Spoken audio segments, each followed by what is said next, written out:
Salam la famille, toujours pas d'intro, toujours un plaisir de parler football et merci au God Léo, merci à Messi. Parce que pour moi, si on est de retour aujourd'hui au Camp Nou, en partie c'est grâce à lui parce que la bénédiction est venue de lui.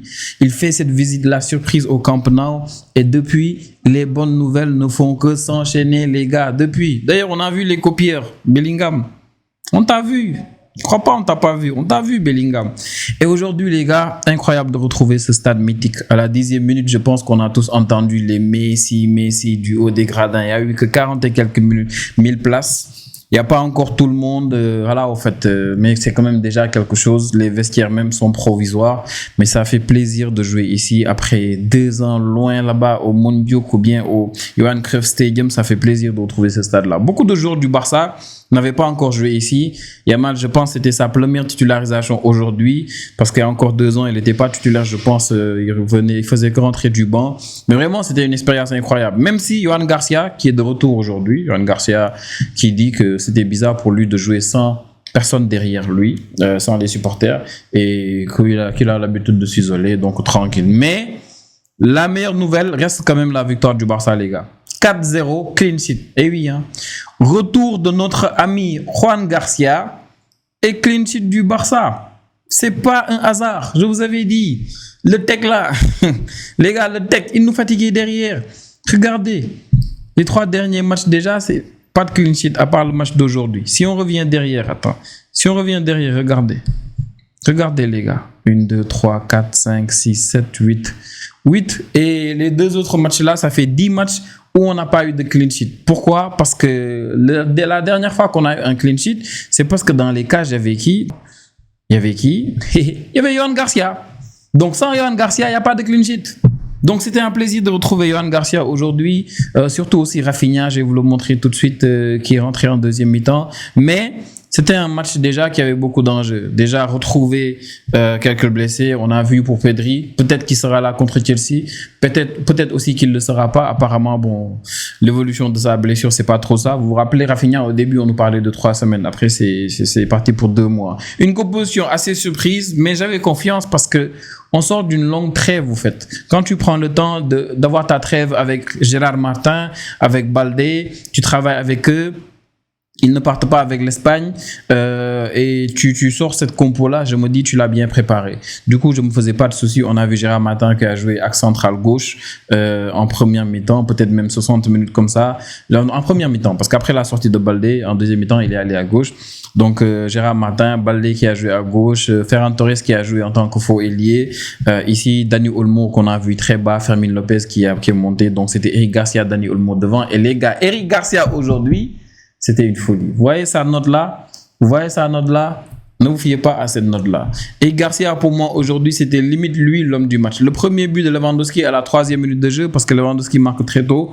Excusez-moi, les gars, il y a City qui vient d'égaliser avec Ruben Dias, je pense. Et il y a Newcastle City que je regarde à côté. On va parler de ce match-là sûrement après. Donc, le premier but à la 4e minute de Lewandowski, c'était une récupération de Garcia. Et Garcia qui joue pour Lewandowski. Lewandowski, les gars, je vous l'ai dit la dernière fois quand on jouait contre le Celta Vigo. Je vous le dis toujours, les gars. Lewandowski, c'est notre meilleur finisseur. Sans Lewandowski, voilà. On souffre et on le sent. Et aujourd'hui, encore une fois, c'est lui qui ouvre le bal. Et après, on a souffert. Je pense qu'on a joué un tout petit peu quand même à armes égales avec Bilbao. Ils ont eu beaucoup d'occasions de but, surtout en première mi-temps. En première mi-temps, vraiment, je pense que la possession dit pas tout. Ils ont eu qu'un seul tir cadré, mais n'empêche, les gars, je vous assure, c'était chaud pour nous. Même si aujourd'hui, je trouve que la ligne a été un peu plus sérieuse. Et aujourd'hui, on a fait beaucoup d'efforts. Ferran Torres, Lamine Yamal, beaucoup d'efforts par rapport au repli défensif. Donc, tout le temps, le porteur du ballon, il était bien cerné. Et c'est ça qui nous permettait défensivement de gérer ça. Et vous l'avez peut-être vu aussi contre Celta, quand il y avait Rashford et Yamal aussi, la deuxième mi-temps contre Celta, c'était pareil aujourd'hui en première mi-temps, les efforts dès le début du match et le deuxième but, les gars, regardez ça. Yamal n'est toujours pas à 100%, je vous le dis. Quand on connaît Yamal, quand on regarde ces derniers matchs-là, on sait qu'il est toujours pas à 100%. Mais les extérieurs du pied que Yamal, il sort, c'est juste fabuleux, les gars. Regardez ça, en mouvement, il trouve Ferran Torres ici. Tranquille. Et Ferran Torres qui n'a qu'à finir. Tranquille, il y a eu même faute de main du gardien, comme sur le premier but de Lewandowski d'ailleurs. C'est fou de se dire que c'est Unai Simons, le gardien titulaire de la Roja. C'est fou de se dire ça. C'est juste une folie. Il y a but de Newcastle 2-1. C'est juste une folie, City, ce qu'ils prennent comme but. Avec tout ce qui s'est passé en première mi-temps avec Donnarumma. Bref, les gars, excusez-moi, le match est à côté. Donc, je disais, faute de main encore d'Unai Simons. Et c'est fou de se dire que c'est lui, le gardien titulaire de la Roja. Mais voilà, en fait, quand tu joues face au Barça, nous, Bilbao, on avait hâte de jouer ce match-là face à eux parce que avec le dossier Nico Williams déjà, avec le fait que la Liga leur ait fourni tous nos dossiers là par rapport à notre limite salariale, tout ça, des choses qui ne les regardaient pas juste parce qu'ils ne voulaient pas perdre Nico. On avait hâte. Nico, il s'est fait copieusement siffler tout le match jusqu'à ce qu'il sorte. D'ailleurs, après le deuxième but, il y a une image de lui que j'aime bien. C'est celle-là. J'aime bien cette image-là. Je la trouve très, très, très, très jolie. Le contraste, tout ça. Je kiffe bien. Mais je disais, Lamine Yamal, les gars, on prend pour acquis le fait qu'il maîtrise aussi bien ses extérieurs du pied là. En plein mouvement comme ça. Il l'a tenté en première mi-temps 2 ou 3 fois, mais c'est sur le but de Ferran là qu'il a réussi. Incroyable, Yamal, il est juste fou. Et en deuxième mi-temps, je vous l'ai dit tout à l'heure, on a fait un changement. Vous l'avez vu tout de suite avec Baldé qui est sorti parce qu'il avait pris un coup sur la tête. Bon, sur le ralenti, tu te dis pas que le coup c'est méchant, mais mine de rien, bon, tu as Hansi Flick qui n'a pas préféré prendre des risques et je suis d'accord avec lui. Donc Baldé qui est sorti à la place d'Araujo qui a rejoint la charnière défensive et Martin qui est allé à gauche. Donc un match incroyable encore une fois d'Eric Garcia devant la défense. Olmo, c'était pas mal. C'était pas mal quand il le fallait. Il y avait pas mal de pertes de balles au milieu. À un moment donné, on n'arrivait pas à forcément contrôler le match comme on voulait le contrôler au milieu. Je pense que le match d'aujourd'hui avec Pedri, c'est un autre match par rapport à Yavar. Peut-être que le but va être annulé de Newcastle.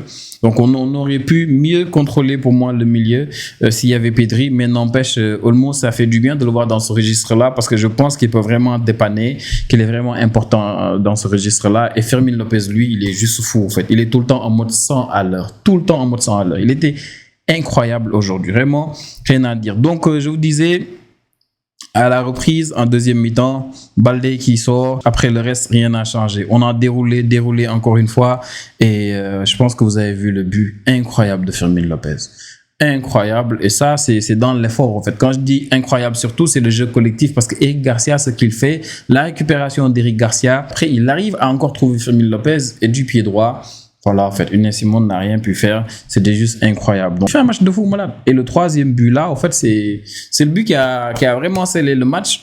Et après, tu as des joueurs qui se sont énervés. Tu as vraiment des joueurs de Bilbao qui étaient tellement énervés qu'il y a eu ce carton rouge pour Sunset. Et lui, je sais même pas ce qui lui est passé par la tête, en fait. À quel moment tu fais ce genre de faute là pour un joueur qui est déjà parti, au fait? Genre, Firmin, il fait une feinte. Et il sait Sunset que Firmin il est déjà parti, il fait cette faute-là et la VAR a été obligé d'intervenir. L'arbitre allait donner initialement un carton jaune, mais ça c'est rouge tous les jours et il a pris son carton rouge. Après on a déroulé. Après c'était vraiment voilà, champagne, bissap, tout le tralala. C'était un match bien plus simple après. Avec Nico Williams qui est sorti, on a déroulé au fait. Berenguer il a été fatigué par Baldé à un moment donné. Après il est allé à gauche en première mi-temps. On a vu beaucoup de trucs. C'est juste Laporte pour moi qui a fait un match assez solide. Il a fatigué Lewandowski, il a fatigué à un moment donné aussi Yamal. Donc pour moi c'est lui peut-être qui défensivement fait un match pas mal. Mais sinon troisième but après, il y a eu des choses intéressantes aussi. La première, on va le dire, c'est Rafinha. Rafinha, ça fait plaisir de le revoir. Là, on va commencer enfin à avoir offensivement des problèmes de riches. Parce qu'avant, c'était compliqué, les gars. Il n'y avait pas de profondeur. Tu n'avais que Rashford qui était disponible. Ferran Torres presque tout le temps. Lewandowski, il n'était pas encore établi à 100%. À droite, tu avais Yamal. Après, c'était tout. Tu vas mettre Ronny Bardi à droite. Après, à gauche, Rashford. Il y a des efforts. Il ne peut pas faire, mais tu n'as pas le choix. Et moi, je continue à vous le dire, les gars. Rashford, ce n'est pas un joueur de couloir.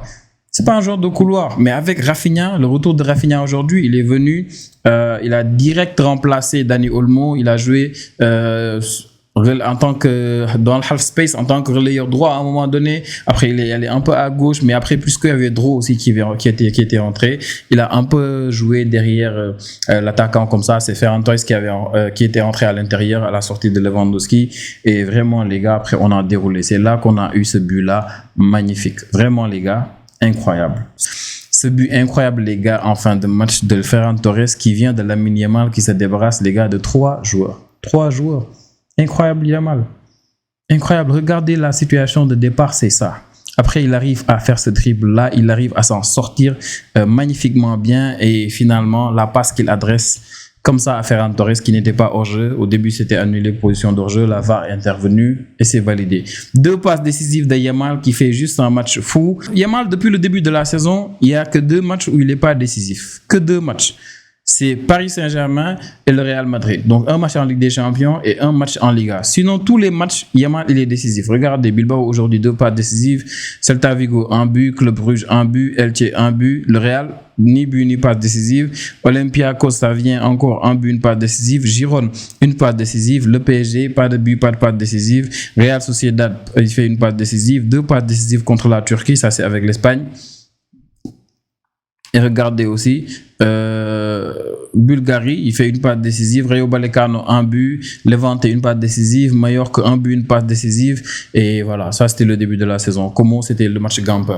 Donc Yamal, tous les matchs depuis le début de la saison, à part 2, Paris, Real Madrid, Yamal, il est décisif. Et c'est juste fou, parce qu'on sait qu'il n'est pas à 100%. On le sait. Il n'est pas à 100%. C'est pour ça que c'est incroyable. Donc, provisoirement, ce qui est bien dans ça, c'est que le Barça est premier. En attendant le match du Real, le Real, ils doivent jouer, si je ne me trompe pas, contre qui? Si je ne me trompe pas, ouais, ils doivent jouer contre Elche. C'était là, je l'ai vu tout à l'heure, hein, mais bon, bref. Ils doivent jouer contre Elche demain à 20h. Donc, on va attendre ce match-là pour voir est-ce qu'ils vont un tout petit peu se rapprocher ou bien, voilà, en fait, perdre des points. Mais bon, c'est Elche et je sais pas beaucoup espoir. En fait, Elche, ils sont où encore? Elche, ils sont 12e. Sur les 5 derniers matchs, il y a 0 victoire. Donc, personnellement, j'ai pas beaucoup d'espoir. On a joué récemment, vous avez vu, il y a les 3-1 là-bas. Sinon, pour le classement des buteurs, Lewandowski, je pense que ça doit être son 8e but. Je pense que ça doit être son 8e but depuis le début de la saison. On va essayer de voir ça. Lewandowski, 8e but, incroyable. Et il ne démarre que quoi? 4 matchs de la saison. C'est juste fou, en fait, Lewandowski, ce qu'il fait. C'est incroyable. Mbappé est bien devant et je me dis, depuis le début de la saison, si Lewandowski avait démarré, ça allait être incroyable. Maintenant, pour les passes décisives, on n'est pas surpris.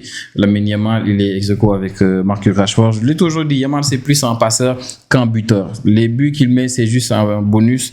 Et aujourd'hui, quand on regarde ce match-là, quand on voit les 2 passes décisives, son rôle, des fois, il accompagne les attaques. Mais la plupart du temps, c'est les passes clés, au fait. C'est les passes clés, c'est les passes décisives, Lamine Yamal. Bref, c'était un match incroyable, les gars. Je me suis régalé devant le match. C'était top. Et le prochain match maintenant, les gars...